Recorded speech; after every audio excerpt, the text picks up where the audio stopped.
আজকে শেয়ার করছি ঢেঁকি শাক রেসিপি। প্রথমে ঢেঁকি শাকগুলোকে খুব ভালোভাবে ধুয়ে পরিষ্কার করে মিহি করে কেটে নিয়েছি। গ্যাসে একটা কড়াই বসিয়ে অল্প চিনেবাদাম ভেজে নিলাম। বাদামগুলো ঠান্ডা করে খোসা ছাড়িয়ে রাফলি গুঁড়ো করে নেব।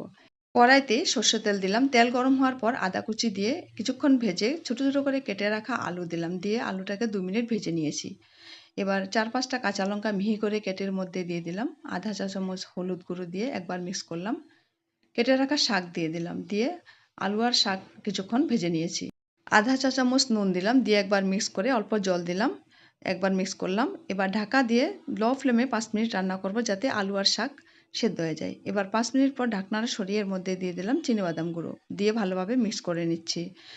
উপরে দিয়ে দিলাম 3 টেবিল চামচ ঘি। ঘি দিয়ে ভালোভাবে মিক্স করে আরও কিছু সময় একটু ভেজে নিলাম।